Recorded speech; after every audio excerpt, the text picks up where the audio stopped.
Universal News TV, votre chaîne d'information la plus crédible. Alors qu'il n'y a toujours pas dans le monde un vaccin ou un traitement spécifique contre le Covid-19. Nombreux sont les Camerounais qui se demandent par quelle alchimie les 2 premiers cas recensés dans leur pays ont pu être guéris. Le ministre de la Santé publique, le Dr Manaouda Malaki, a confirmé hier via un tweet suivi d'un communiqué officiel que les 2 premières personnes détectées positives au coronavirus sur le sol camerounais, à savoir un franco-camerounais venu de l'Hexagone et une femme avec qui il aurait eu des relations étroites, ne portent plus en eux le virus. Écoutons maintenant la correspondance de nos confrères de la télévision camerounaise. Écoutons. Parlons de la pandémie du coronavirus. Les derniers chiffres font état de 27 cas au Cameroun à ce jour. Mais la bonne nouvelle du jour vient de l'hôpital central de Yaoundé, où il est annoncé la guérison des 2 premiers cas du Covid-19 après plus de 2 semaines de prise en charge. Ils ont été suivis par des spécialistes rompus à la tâche et dont la dextérité est à saluer. Irène Dianafouda. Le Cameroun crie victoire sur le coronavirus. Les 2 premiers cas de guérison des patients atteints du Covid-19 sont confirmés par le personnel soignant déployé au centre d'isolement et de traitement aménagé à l'hôpital central de Yaoundé. Il y en avait 3, donc c'est les 2 qui sont guéris, qui sont sortis. Actuellement, il reste un patient. Le traitement a duré 14 jours. C'était un traitement mis en place par un collège thérapeutique de médecins. Il s'agit d'un homme et d'une femme ayant subi avec succès les épreuves d'isolement et de traitement visant à éjecter le Covid-19 de leur organisme. Et c'est concluant, mais ces personnes restent soumises au strict respect des consignes du corps médical. Le protocole veut qu'après la sortie, il reste encore en quarantaine. 14 jours, on prélève encore à la recherche du coronavirus, éventuellement pour s'assurer que vraiment il n'y a aucun risque. Mais il continue à porter le masque jusqu'à ce que le dernier examen soit fait. L'hôpital central de Yaoundé fait partie des 3 formations sanitaires réservées aux malades du coronavirus. Sa capacité d'accueil lui permet aujourd'hui de recevoir de nouveaux cas. 2 de ces 3 patients recouvrent donc la santé, mais l'autre reste en observation. Le cas qui reste, c'est un cas qui est un peu particulier parce qu'il a 66 ans. Il a de grosses comorbidités. Le coronavirus tombe donc sur ce terrain qui n'est pas fertile. Nous essayons de gérer au mieux. Le personnel soignant ne baisse pas la garde. L'histoire retiendra que c'est ce 20 mars 2020 que les tout premiers patients atteints du Covid-19 ont été soignés ici au centre d'isolement et de traitement des patients souffrant du coronavirus. Irène Dianafouda à l'hôpital central de Yaoundé. C'est plutôt rassurant. De nouveaux cas de coronavirus ont été signalés ce vendredi par le ministre de la Santé publique. Le Dr Manaouda Malaki a annoncé un nombre total de 27 cas dans notre pays. Hier encore, on en était à 16 cas. C'est dire si la courbe évolue de manière croissante avec un nombre de cas quotidiens en hausse. La vigilance est plus que jamais interpellée, tout comme le respect strict des mesures d'hygiène. Martine Wendengue. Nous sommes en état d'urgence sanitaire. Le gouvernement ne cesse de le marteler. Le Cameroun a encore enregistré 7 nouveaux cas de Covid-19 ce vendredi. Hélas, les populations ne semblent pas prendre la mesure de la gravité de cette pandémie. Pourtant, il suffit juste de respecter les règles d'hygiène de base et les mesures prescrites par le gouvernement pour éviter la propagation de la maladie. La première chose la plus importante, c'est qu'il faut respecter les mesures de distanciation. Donc éviter d'être très proche ces jours-ci parce que le virus circule. La deuxième chose qui est vraie, c'est qu'il faut se mettre en quarantaine si on vient des pays qui sont touchés. Voilà, appeler directement le 1510 pour pouvoir recevoir tous les messages et toutes les informations nécessaires pour prévenir la maladie. La menace est réelle, la maladie est là, nul n'est à l'abri du Covid-19. Les complications que ce virus donne ne sont pas encore totalement connues jusque-là, donc nous ne pouvons pas prendre prendre le risque de dire que la peau noire protège contre le coronavirus. Nous devons prendre toutes les mesures possibles pour éviter la propagation. Chacun doit pouvoir faire appel à son sens de responsabilité pour barrer la voie à cet ennemi qui se propage à la vitesse du vent. Vous êtes sur Universal News TV. Eh bien, l'urgence est là. On parle une fois de plus ce jour de ce virus, le coronavirus qui fait des ravages dans le monde et commence également du côté, en tout cas en Afrique aussi, on enregistre des cas de contamination mais aussi de décès. On en parle donc ce soir dans le cadre de votre programme, surtout après l'alerte donnée par l'Organisation mondiale de la santé qui a appelé dans les pays africains à se préparer au pire. Et aujourd'hui, on parle d'un couloir humanitaire qui devrait donc être créé ou alors être mis en place pour les pays africains. En tout cas, on va en parler, discuter autour de cette question, les enjeux avec nos invités sur le plateau, mais aussi via Skype et en direct également de la Guinée-Conakry. Alors, est-ce que c'est d'ailleurs possible de dire un bonsoir au docteur Yaïbe Augustin du côté de la Guinée-Conakry? Rapidement. Bonsoir, docteur. Bonsoir. Manuela Siké, bonsoir, bonsoir l'Afrique, bonsoir le Tchad, bonsoir le Cameroun. Et une fois de plus encore, n'est-ce pas, merci à Afrique Média qui ne cesse encore une fois de plus, n'est-ce pas, d'éclairer l'opinion nationale et internationale sur la situation qui prévaut aujourd'hui, comme vous venez déjà de le signaler. Et c'est vrai, Corona 24 ou Covid-19, nous allons dresser véritablement une certaine convivialité pour essayer encore une fois de plus, n'est-ce pas, d'éclairer l'opinion nationale et internationale. Merci Manuela Siké. Docteur Yaïbe Augustin, via Skype, nous avons dans le professeur Jean-Paul Bellec. Bonsoir à vous, professeur, et bienvenue. Bonsoir Manuela Siké.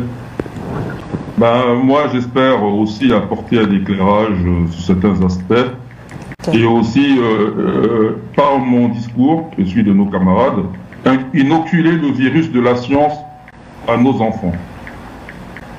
Merci à vous, merci beaucoup. Du côté de Skype, une fois de plus, nous avons le docteur Assoua Posa Lekambi Christelle, j'espère que j'ai bien prononcé. Bonsoir docteur et bienvenue. Bonsoir à vous, Manuela Siké, bonsoir à tous les panélistes et tous les intervenants sur Skype. Et je vous remercie de m'avoir invité à cette discussion. Merci à vous. Merci à vous, docteur. On rappelle que justement, vous êtes médecin. Avec vous, on va analyser bien évidemment un peu plus en profondeur l'aspect scientifique autour de cette maladie. Et puis sur ce plateau, d'Alvarez Goudjou, bonsoir. Bonsoir Manuela Siké, bonsoir aux différents panélistes de l'autre côté, notamment le professeur Bellec, le docteur Assoua Posa Lekambi Christelle et le docteur Yaïbe Augustin du côté de Conakry. Merci de m'avoir convié sur le plateau pour cette thématique. Merci à vous également, d'Alvarez Goudjou. Alors, on va commencer naturellement par vous, docteur Assoua. On va essayer de faire un bilan de au départ, on parlait, en tout cas, on part toujours justement d'épidémie. On essaie de faire un bilan depuis le début de l'apparition de ce virus. À ce jour, docteur Assoua, est-ce qu'on peut déjà parler de pandémie? On parle déjà de pandémie. Pourquoi? Parce que on est déjà à la barre de plus de 170 pays qui sont touchés. En tout cas, on est entre 160 et 170 pays touchés. Donc, il ne s'agit plus d'une simple épidémie, mais il s'agit d'une pandémie qui touche tous les continents. Nous sommes allés du continent asiatique, l'Asie avec la Chine continentale, l'Asie du Sud-Est. Nous sommes maintenant passés à l'épicentre de la pandémie qui se trouve en Europe, puisque maintenant le pays le plus touché après la Chine, c'est l'Italie, qui a enregistré le plus de décès par rapport à la Chine, puisque le nombre a été porté à près de 4000 décès déjà. Et donc après l'Italie, il y a aussi l'Iran qui est touché, où il y a plusieurs cas et plusieurs décès. Il y a 11 000 cas environ en Iran avec près de 1200 décès. Après l'Iran vient l'Espagne, qui est le deuxième pays en Europe à être le plus touché, et donc le quatrième pays.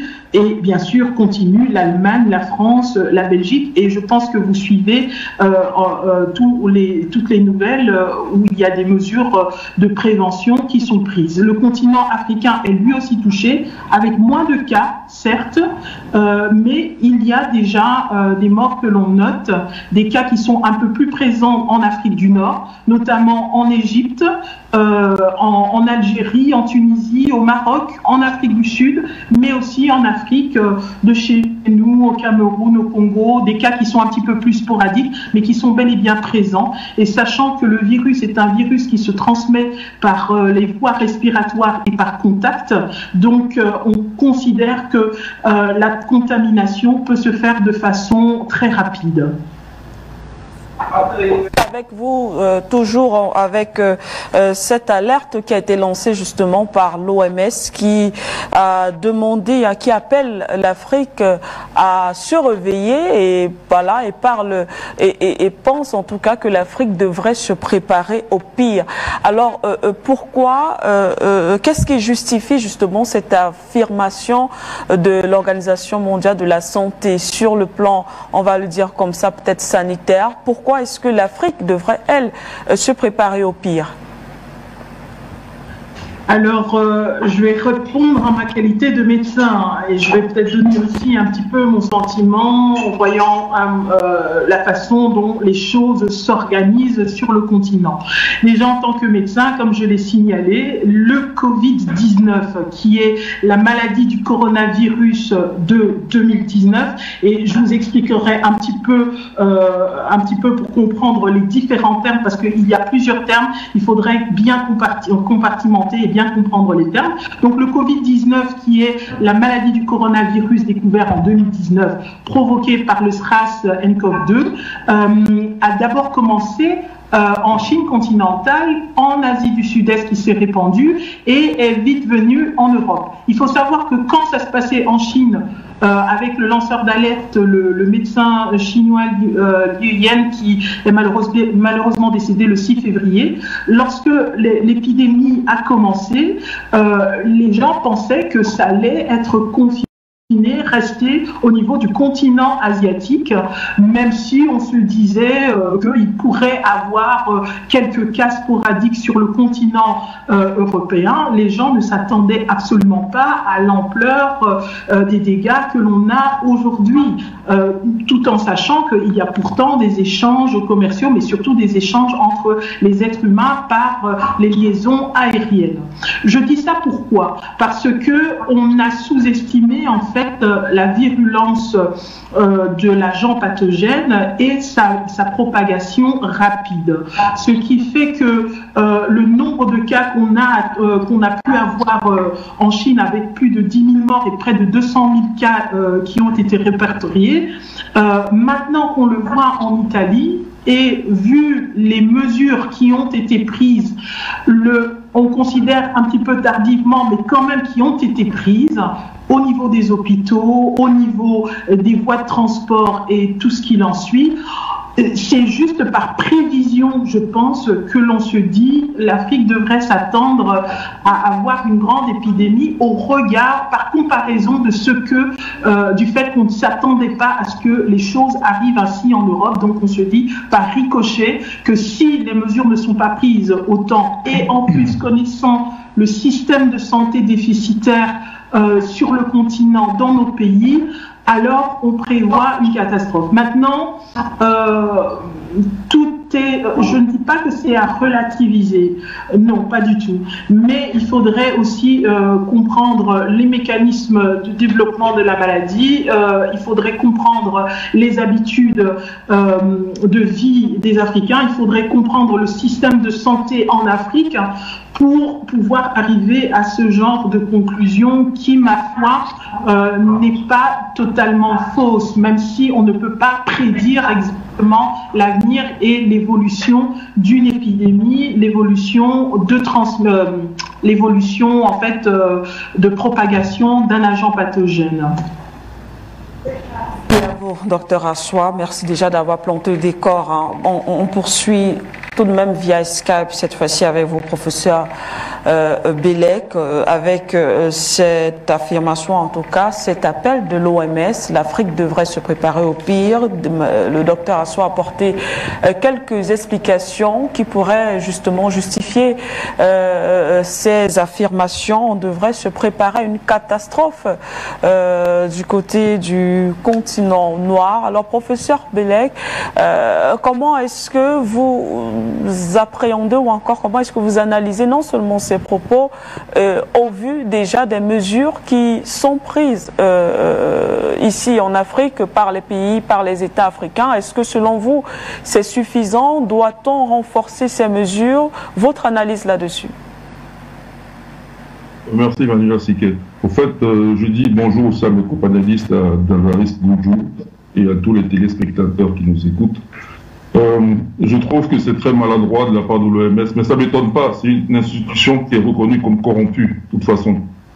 Ceux qui en doutent n'ont qu'à explorer tous les scandales de l'OMS en regardant sur Google. Donc, venant de quelqu'un qui a une ascendance africaine, ça me déçoit beaucoup. Mais de nos jours, on est habitué à voir des Africains à des postes de responsabilité dans des institutions internationales qui passent leur temps à servir les causes, toutes sauf celles de l'Afrique. Donc, moi, je pense que c'est comme comme si on mettait en garde les Africains de la guerre, ici virologique, pas bactériologique cette fois-ci, qui va suivre. Mais je pense qu'on va la gagner. Parce que d'abord, on est sur un terrain favorable, j'insiste, le climat africain, en tout cas au niveau tropical, à travers les UV, parce que j'entends beaucoup parler de chaleur, plus que de la chaleur, c'est les UV, bien sûr, à plus de 27 degrés, ce serait souhaitable, mais les UV, parce que même en saison des pluies, je l'ai expérimenté à Douala, on bronze. Donc les UV sont assez forts au niveau de la ceinture tropicale, autour de l'équateur. Donc de toute façon, nous on est protégés. Maintenant, si on prend toutes les précautions d'usage, il n'y a aucune raison que l'Afrique, qui pour l'instant enregistre moins de cas que les autres pays, reçoive le plus fort, le plus sévère des avertissements. On n'en fait pas de même ailleurs. C'est un amour bizarre, vraiment bizarre. Et de plus, je dirais que c'est une façon de traiter les scientifiques africains comme des nuls. Personnellement, je suis un scientifique de très haut niveau et je ne me sens pas nul dans mon domaine. Je suis docteur en astrophysique et je maîtrise parfaitement mon domaine. Et je pense que les médecins africains sont aussi très forts dans leur domaine. Donc, quoi qu'il arrive, nous pouvons assurer, il tiendra maintenant, là où peut avoir une défaillance, mais je dis il peut, je n'ai pas dit qu'il y en aura, c'est l'organisation, la qualité de l'organisation. Est-ce qu'on va mieux s'organiser cette fois-ci et est-ce qu'on va tirer les leçons définitives, c'est-à-dire se fier qu'à soi et plus aux autres? Et ça commence le terrain politique. Il faut que tous ceux qui sèment le désordre en Afrique, avec les guerres civiles, avec les réclamations de victoire ou non, justifiées ou pas aux élections, il faut qu'ils arrêtent. Parce que la solidarité de mise, c'est une guerre déclarée à l'Afrique. Bien sûr au monde, mais nous sommes là en tant qu'Africains. Donc, moi, l'OMS, ça ne me fait pas peur. Je pense que les Africains ne sont pas bêtes. Les Africains ont du bon sens. La population africaine va prendre toutes les mesures d'usage pour éviter les contaminations. Et quand bien même ce serait le cas, je suis prêt à parier que, à moins qu'on se laisse avoir dans des vaccinations, parce qu'on nous fait peur pour accepter les vaccins qui, eux, vont maintenant réellement inoculer la maladie. On nous fait peur pour introduire des couloirs humanitaires qui, eux, vont maintenant disséminer la maladie. Donc, je pense que même les masques, il faudra arrêter les masques. On n'a qu'à fabriquer nous-mêmes nos propres masques. Ça donnera du travail aux nôtres. Et nos médecins aussi n'ont qu'à contrôler la qualité des masques. Idem pour les solutions hydroalcooliques. Il faut stopper ça. On n'a qu'à utiliser le savon et bien s'organiser. Le défi de l'Afrique, maintenant, c'est l'organisation. Et je pense que c'est un moindre mal pour une bien meilleure cause, c'est-à-dire la libération totale du continent africain. Et il faut faire confiance à la science. La science n'est pas blanche, occidentale ou chinoise. Bon, je vais m'arrêter là pour l'instant. Quand même, professeur Bélec, je vous relance en quelques minutes justement par rapport à vos propos. Lorsqu'on vous écoute, est-ce que vous partagez finalement la thèse, parce qu'on en parle depuis plusieurs jours déjà, la thèse complotiste contre l'Afrique à travers ce virus, non seulement via bien évidemment le virus Covid-19, mais aussi via les informations autour concernant l'Afrique? Comment dire, adhérer à une thèse dont je n'ai pas le contrôle d'une façon ou d'une autre, ni ne serait-ce qu'à travers mes collègues. Donc, je pense que en se référant par exemple à la grippe espagnole, qui n'a rien d'espagnol, hein, c'est juste qu'il y a eu beaucoup de cas de mort en Espagne à cette époque, c'était entre 1918 et 1919. Vous noterez clairement que le continent africain, au départ, n'est atteint que par l'Afrique du Nord, et tardivement. Et quand la vague arrive en Afrique, au Sud-Sahara, nous n'avons pas les chiffres exacts de mortalité, ce sont des estimations. Et même avec ces estimations, le nombre de morts en Afrique subsaharienne est toujours faible par rapport à ailleurs. Ok? Donc, je n'adhère pas au test complotiste, parce que le cas de la grippe espagnole est là pour témoigner, mais je dis que complot ou pas complot, c'est pas un problème. Il est temps que nous démontrons nos capacités scientifiques et notre indépendance totale. On commence tout petit. Et au fait, je le redis, hein, c'est pas pour plaisanter. Commençons par le football. Il faut arrêter avec les entraîneurs étrangers, parce que nous tuons notre confiance. Ça fait que nous n'avons pas confiance en nos experts, même au football. Il faut arrêter ça. Il faut qu'on ait confiance en nous-mêmes. Moi, je dis que nous sommes capables de résoudre le problème si on a confiance en nous-mêmes et qu'on est bien organisé. Complot ou pas complot, ce n'est pas un problème. L'être humain est né pour se battre. On va se battre. Complot ou pas complot, je pense que ce n'est pas un problème. Mais il ne faut pas que nos esprits soient minés pour qu'on perde confiance. Voilà. Il faut que la population reste confiante et commence à avoir confiance en ces chercheurs. On n'a qu'à les exhiber, on n'a qu'à les mettre au travail. Le problème de l'État, c'est d'organiser ce travail. Et une première chose, c'est que définitivement, nous sortons du CFA. Je déclare qu'en 2020, nous ne sommes plus dans le CFA. Parce que c'est une obligation, sinon ça veut dire qu'on nous condamne à mort pour la suite. Parce que ce n'est que le premier coup, il y en aura d'autres. Il faut quitter le CFA pour qu'on puisse faire tourner la planche à billets quand c'est nécessaire, pour qu'on soit totalement autonome au niveau de nos décisions politiques et économiques. Et aussi au niveau de la gestion de la science. Nous maîtrisons la science. Moi, je maîtrise la science dans mon domaine. Merci à vous, professeur Bellec. On va donc en Guinée-Conakry. On poursuit avec vous, docteur Yahibi Augustin, à la suite, bien évidemment, de vos co-panélistes sur la question du coronavirus. Vous avez donc suivi leur analyse. Vous également, je vous pose bien évidemment peut-être la même interrogation autour de cet appel ou encore cet avertissement de l'OMS concernant l'Afrique autour de ce virus. Alors, docteur Yahibi Augustin, comment est-ce qu'on doit, en tant qu'Africain, accueillir cet avertissement ou encore ce message de l'OMS? Madame Manuela Siké, véritablement, je suis désolé, je suis désorienté par rapport au moins, n'est-ce pas, aux aberrations déclaratives, n'est-ce pas, de numéro 1 de l'Organisation mondiale de la santé.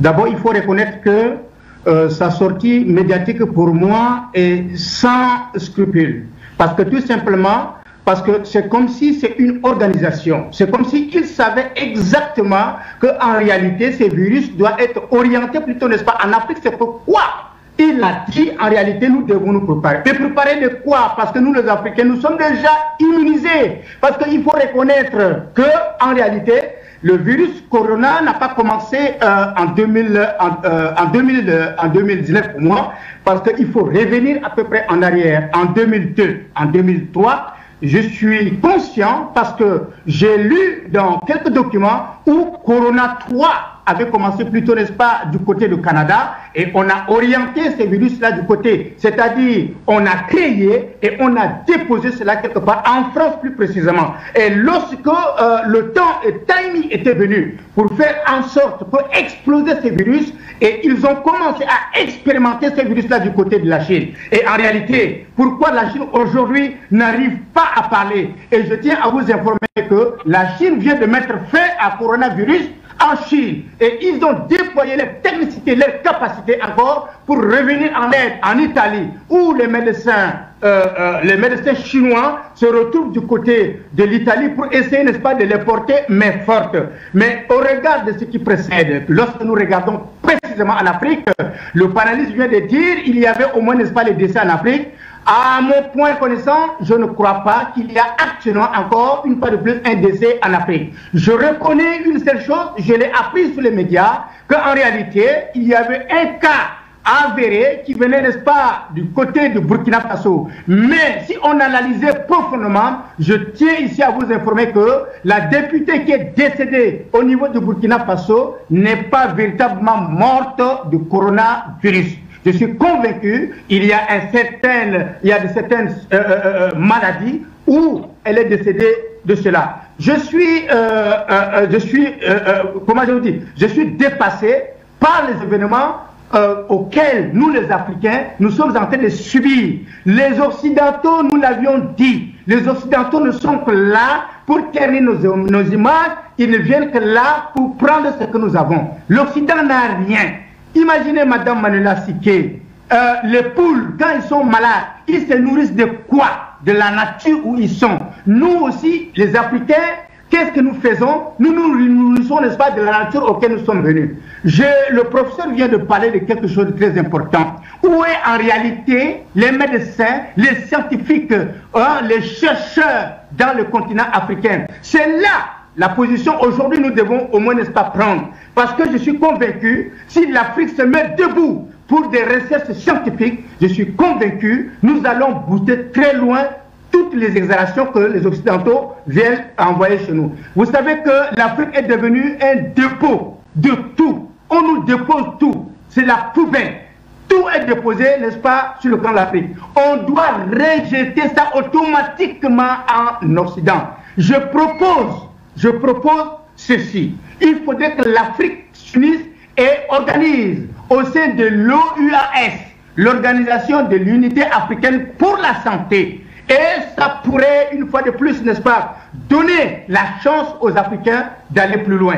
Parce que si ce n'est pas le cas, nous sommes véritablement foutus. Ne laissons pas, au moins encore une fois de plus, la position aux Occidentaux pour venir nous polluer avec leurs connaissances limitées. Les Africains sont imbus de connaissances. Les Africains ont une science africaine typiquement. Nous pouvons aller au plus profond de nos racines. En réalité, les Occidentaux viennent prendre la racine chez nous pour aller faire le beau temps et la belle pluie en Occident. Madame Manuela Siké, je ne crois pas à la déclaration, à la sortie médiatique du président ou du secrétaire général mondial de la santé. Je ne crois pas un peu. Je sais que coronavirus est organisé et est lancé contre les Africains. Mais nous, les Africains, nous sommes immunisés. Nous, les Africains, Dieu nous a accordé une très bonne peau. Et je félicite et je remercie encore une fois de plus Afrimédia qui permet aujourd'hui, sur le plan national et international,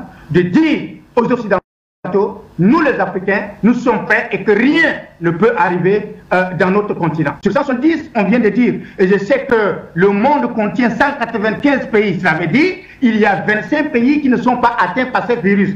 Mais je suis convaincu, oui, Dieu est de notre côté. Merci à vous, Dr Yaïbé Augustin. Je poursuis sur ce plateau avec vous, Dalvaris Goudjo, justement en parlant de ce communiqué ou encore cet appel de l'OMS. Vous avez suivi d'ailleurs Dr Yaïbé. Lui ne croit pas à cet avertissement qui a été lancé par l'Organisation mondiale de la santé. Quoi qu'il faut le rappeler également, beaucoup, en tout cas certains experts, pensent que c'est peut-être possible au vu de la capacité en termes, on va dire, sanitaires du côté de l'Afrique. Cela pourrait peut-être corroborer les dires du responsable de l'OMS. Alors vous, comment est-ce que vous accueillez cet avertissement? Premièrement, Manuela Siké, d'entrée de jeu de l'émission, je tiens à rendre hommage à un musicien que nous avons beaucoup écouté, même si ce n'était pas notre époque, Aulus Mabélé, qui est le fondateur du Soukous. Ensuite, beaucoup de musiciens congolais, africains ont repris avec le Ndombolo, etc. Qui est décédé hier à Paris des suites du coronavirus. Tout en respectant le point de vue de mes copanélistes, je dis que lui aussi il avait la peau noire, une très belle peau, d'ailleurs que nous apprécions beaucoup, mais qui n'empêche pas qu'on soit malade de cette maladie-là. La maladie, c'est une réalité. Que ce soit un complot, que ce soit organisé ou pas, que nous le voulions ou pas, c'est une réalité. Et ce que nous devons faire, c'est de nous tenir la main pour affronter la chose. Premièrement, ce n'est pas que l'affaire des gouvernants, comme tout le monde l'a si bien remarqué. Ce n'est pas que l'affaire des gouvernants, c'est l'affaire de toute la population. Avant d'arriver sur la sortie de ce responsable de l'OMS, au Brésil, il y a plusieurs musées qui sont contaminés. Jusqu'à aujourd'hui, l'information est un peu tenue secrète. Mais le numéro 1 du Pentagone est contaminé, ainsi que son adjoint. Ils sont en quarantaine. En France, il y a près de 18 députés qui sont contaminés. En Chine, en Iran, je n'en parle pas. En Iran, on est autour de presque 1300 morts déjà, parmi lesquels des très très hauts dignitaires du régime iranien. Si nous voyons toute la débandade aujourd'hui, nous avons vu ce matin, en Italie, les camions militaires en train de transporter des milliers de corps, précisément 3400 corps. Ce n'est pas le jeu. C'est quelque chose de dévastateur. Cela peut même être une arme entre les grandes puissances. Mais ce que nous allons comprendre, c'est que nous sommes impliqués directement ou indirectement dans la guerre, nous en sommes des victimes. Et nous allons continuer à être des victimes si nous ne prenons pas des mesures pour y faire face. Maintenant, par rapport à la sortie du responsable de l'OMS, il faut bien comprendre ce que c'est. Ouais. Qu'est-ce qu'un couloir humanitaire? Pourquoi un couloir humanitaire? Premièrement, on impose un couloir humanitaire quand des mesures ont été prises par un certain nombre de responsables étatiques pour faire face à une situation, notamment les fermetures de frontières. En termes simples, dans beaucoup d'États africains, pas seulement africains, en Turquie, Israël, plein d'autres pays, les frontières sont fermées, notamment les frontières terrestres, frontières ferroviaires, frontières maritimes et frontières aériennes. Et quand il y a une fermeture officielle comme cela, ce sont des mesures spéciales qui permettent de continuer d'approvisionner la nation en un certain nombre de produits. Maintenant, comme nous sommes dans le domaine sanitaire et qu'il y a un côté humanitaire, c'est pourquoi on appelle ça un couloir humanitaire. C'est-à-dire les mesures sont prises, il y a des ponts aériens globalement qui sont prises pour continuer à acheminer un certain nombre d'intrants qui devraient participer à faire face à une situation. Dans le cas d'espèce, c'est le Covid-19.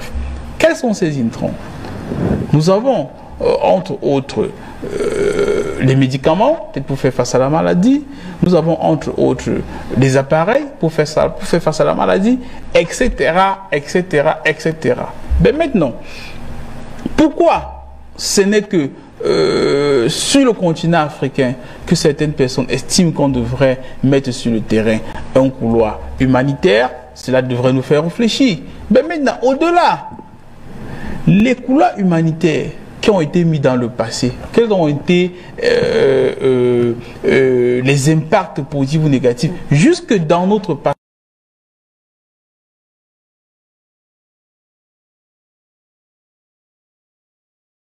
Il y a une crise sérieuse, diplomatique, sécuritaire entre le Venezuela et les États-Unis.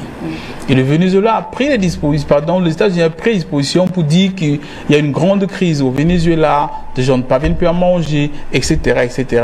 Et qu'il fallait créer les couloirs humanitaires pour faire rentrer notamment les médicaments et de quoi manger, je ne sais pas quoi, les produits alimentaires au Venezuela. À la frontière, je crois, c'était à la frontière entre le Venezuela et le Brésil, les gardes frontaliers vénézuéliens n'ont pas laissé passer les camions.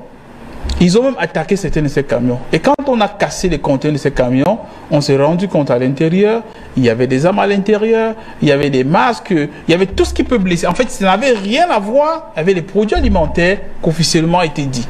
Pour dire quoi? Et c'est là le risque du couloir humanitaire. Dans l'essence, dans la quintessence, dans le fond, créer des couloirs humanitaires, c'est pas mauvais.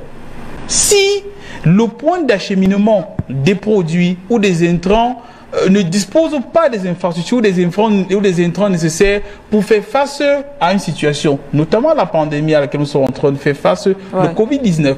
Mais maintenant, est-ce que les grandes puissances sont-elles toujours objectives? Est-ce qu'elles sont toujours bonnes? Est-ce qu'elles veulent toujours le bien-être des puissants, des nations qui sont soit faibles? Dans beaucoup de cas, pratiquement dans 90% des cas, les puissances mondiales utilisent les couloirs humanitaires pour faire rentrer plutôt des produits qui participeraient à affaiblir ou à détruire les populations ou les populations quand on disait qu'il fallait faire face, qu'il fallait aider. Et pour cela, ça a toujours été les fondamentaux de l'impérialisme. Comment est-ce que les Européens parviennent-ils à participer, à décimer la population des peaux rouges, ce qu'on appelait les Indiens sur le continent américain? Quand ils venaient, les gens qui habitaient sur le continent américain, c'était des Indiens qui ne souffraient pratiquement de rien. Mais ils ont dit qu'ils devaient les apporter une aide humanitaire. Et dans l'aide humanitaire, qu'est-ce qu'ils faisaient? Ils partageaient les couvertures gratuitement. Mais en réalité, ces couvertures étaient infectées de maladies. Et ça les a causé une tonne de maladies. Et graduellement, sur le très long terme, cela a participé à décimer les populations indiennes sur le continent américain. Pour dire quoi? Au fond, le couloir humanitaire, si c'est objectif, si c'est clair, si c'est vrai, il n'y a pas de problème. Mais dans la plupart des cas, c'est presque sûr que des gens vont essayer de faire un certain nombre de tests, puisque comme il y a beaucoup de laboratoires, je n'ai pas besoin de revenir sur la crise intense diplomatique qui existe entre les États-Unis et l'Allemagne, puisque d'autant plus qu'il y a un laboratoire allemand qui est en train de mettre sur pied un vaccin pour faire face au Covid-19, et Trump aurait invité, il a même invité le PDG de l'entreprise à la Maison-Blanche, essayer de le soudoyer avec beaucoup d'argent parce qu'il voulait l'exclusivité de ce vaccin-là.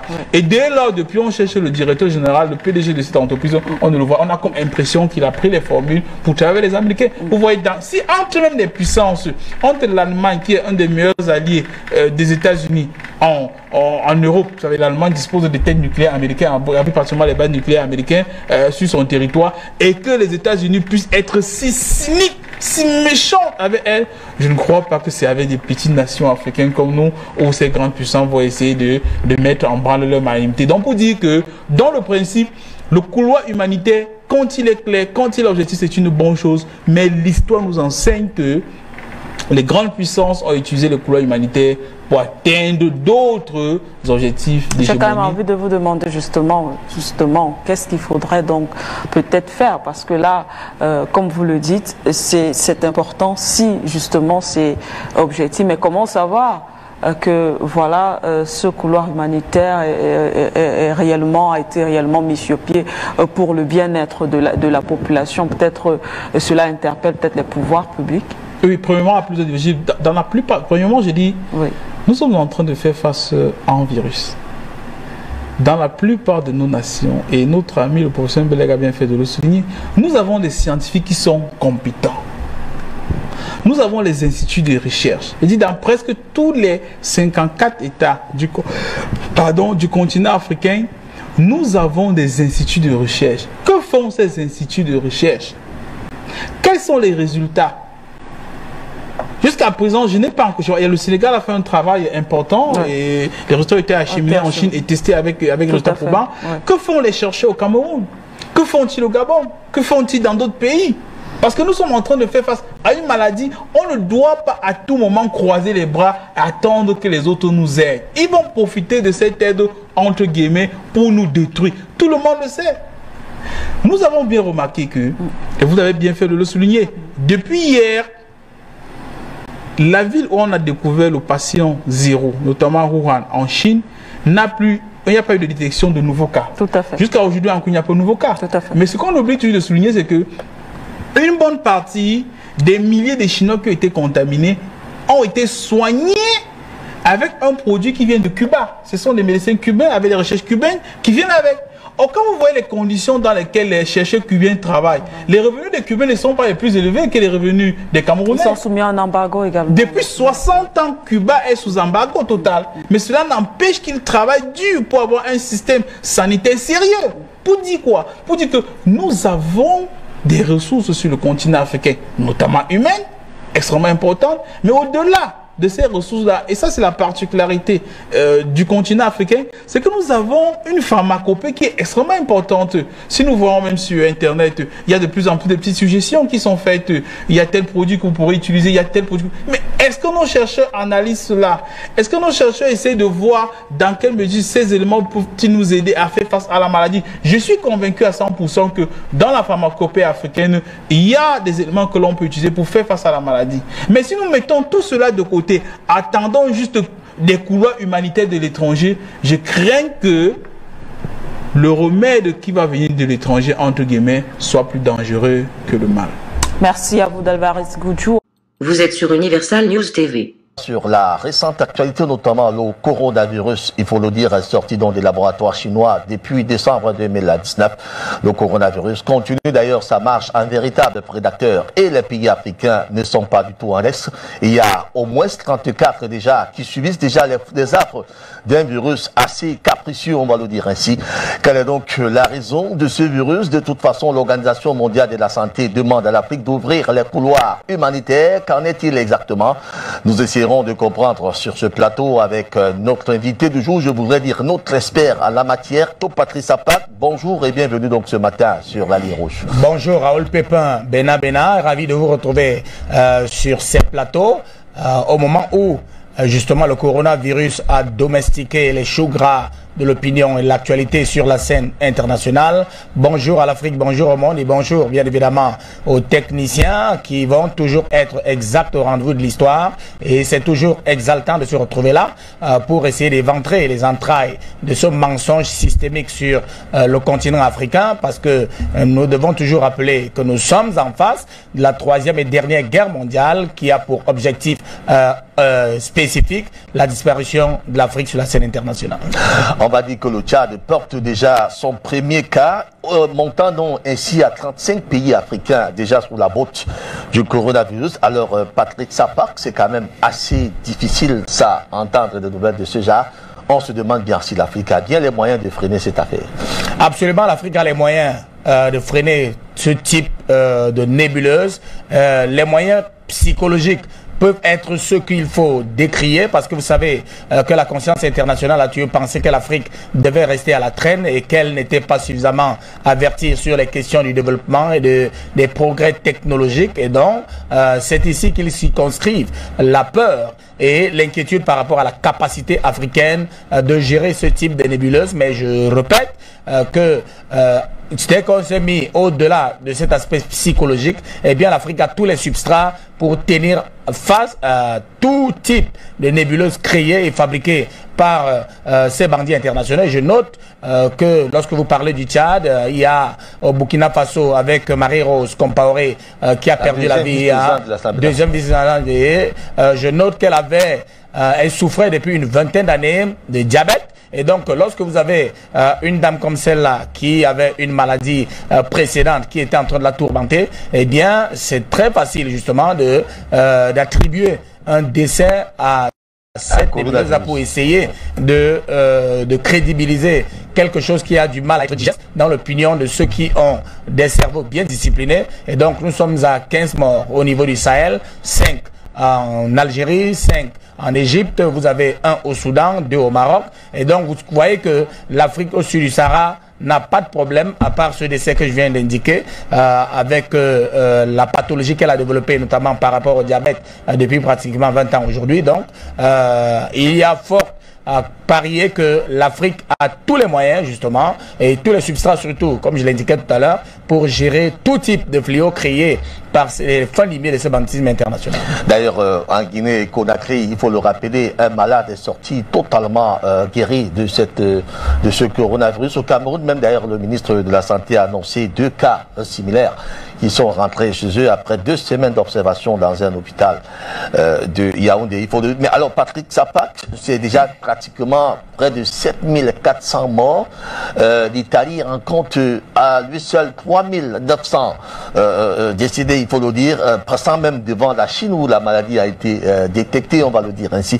Alors, comment comprendre donc, on va dire, cette montée exponentielle d'un virus assez capricieux, on le disait tantôt, et qui, jusqu'ici, ne suscite même pas le moindre engouement des chercheurs qui se donnent encore beaucoup de temps pour trouver le remède. Alors, ce qu'il faut dire à beurre pour point, Raoul Pépin Bena, c'est que la Chine a déjà circonscrit le fléau.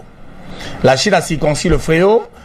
Il n'y a plus de cas déclarés au niveau de l'Empire du Milieu, simplement parce que c'est compliqué de comprendre, parce qu'il faut diffuser ça à la conscience des jeunes générations.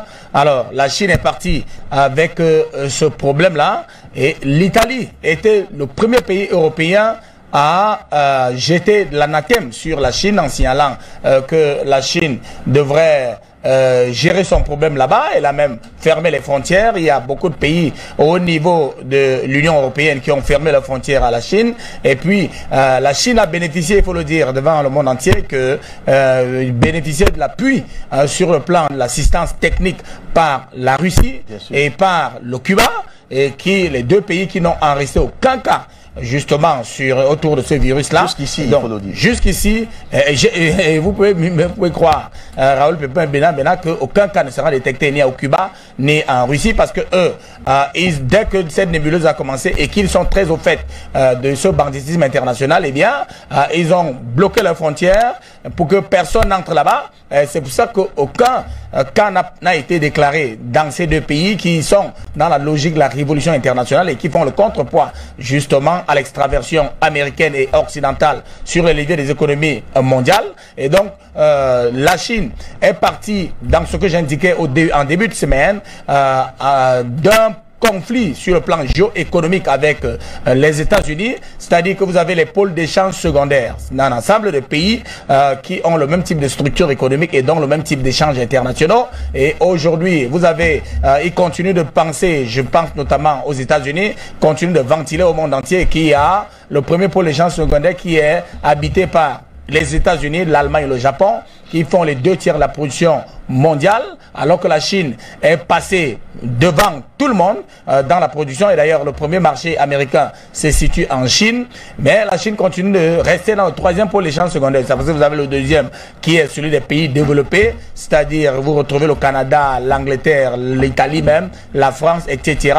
Et donc, on enfouit, on continue de garder la Chine enfermée dans le 3e pôle d'échange secondaire, c'est-à-dire celui des NPI, les nouveaux pays industrialisés, donc avec les BRICS et Dragons et tout ce que vous pouvez imaginer. Et donc, la Chine est donc dans cette guerre-là de positionnement sur le plan géoéconomique devant le monde, et elle est le centre de toutes les affaires internationales. Donc, il est hors de question d'imaginer un seul instant que la Chine devrait être encore à la traîne par rapport à ce classement sur la scène internationale. Je note pour terminer dans l'information qu'il y a le 4e pôle qui est celui de l'OPEP, les pays exportateurs de pétrole, qui ont de très hauts niveaux de revenus, mais qui continuent d'être en développement parce que leur production n'est adossée que sur 1 ou 2 matières, notamment le pétrole et le gaz, dont la vente,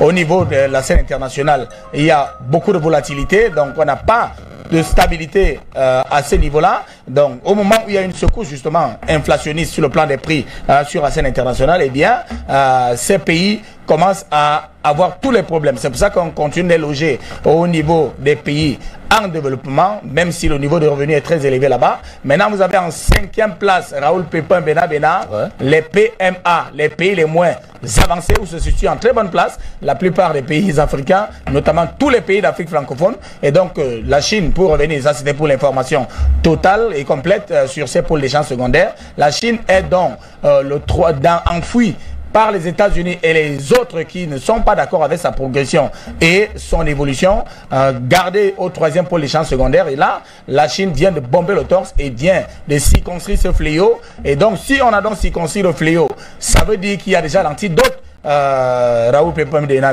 Donc, c'est pour ça que je signalais il y a quelques jours qu'il y a 8 semaines, au trop, que l'on va connaître cette secousse par rapport à cette nouvelle nébuleuse, et ça va être circonscrit très rapidement. Et donc aujourd'hui, la Chine vient de se positionner comme un acteur principal justement de la marche du monde à travers cette affaire-ci. Et donc on a aussi constaté que les décès sont beaucoup plus circonscrits dans le 3e âge, et donc la Chine aujourd'hui, qui a pratiquement 2 milliards de personnes en termes de population, eh bien peut tranquillement perdre 1 million de personnes appartenant au 3e âge sans que cela ne fasse secousse. Vous savez très bien que là-bas qu'ils avaient déjà mis en place une politique de one child, one family, donc un enfant, une famille, pour essayer justement de limiter les naissances là-bas, le flux des naissances sur le plan, exactement sur le plan démographique. Et donc aujourd'hui, si on peut sacrifier ceux du 3e âge, même si c'est à 10%, eh bien, alors mais là, il ne s'agit pas des sacrifices. Je suis en train de dire, il y a des faits,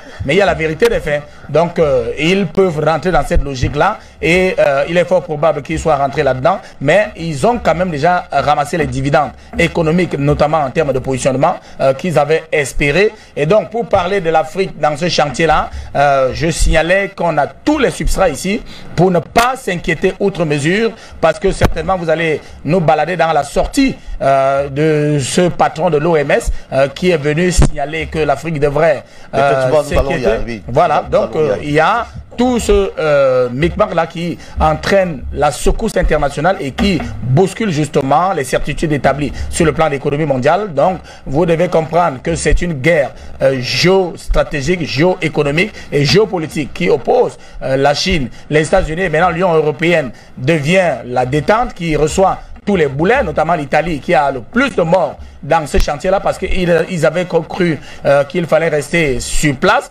sans agir pour la moindre mesure. Et donc, on se retrouve avec le plus grand taux justement de cas déclarés au niveau de l'Italie, mais surtout le plus grand taux de décès dans ce chantier-là. Donc, il y a beaucoup à faire là-dedans. Mais la Chine a tiré son épingle du jeu sur la scène internationale en matière de positionnement économique et la Russie se frotte les mains, tout comme le Cuba qui lui a apporté toute l'aide nécessaire et leur soutien afin qu'ils puissent s'en sortir. Donc, voilà un peu la première lecture. Patrick Sapar, il faut rappeler que le chef de l'État camerounais, son Excellence Paul Biya, vient d'inviter tous les Camerounais à respecter scrupuleusement les prescriptions du gouvernement et de l'Organisation mondiale de la santé sur les comportements civiques et responsables à observer visant à prévenir la pandémie du siècle que constitue désormais le coronavirus. Ici, Christine Muriel, correspondante permanente pour Universal News TV. Merci de suivre Universal News TV sur YouTube. Nous vous rassurons que les informations que nous diffusons au quotidien sont suffisamment crédibles. Alors, n'hésitez pas à liker la vidéo si elle vous plaît, et si vous êtes nouveau sur la chaîne. N'oubliez pas de vous abonner et d'activer la cloche de notification pour ne pas rater nos prochaines vidéos.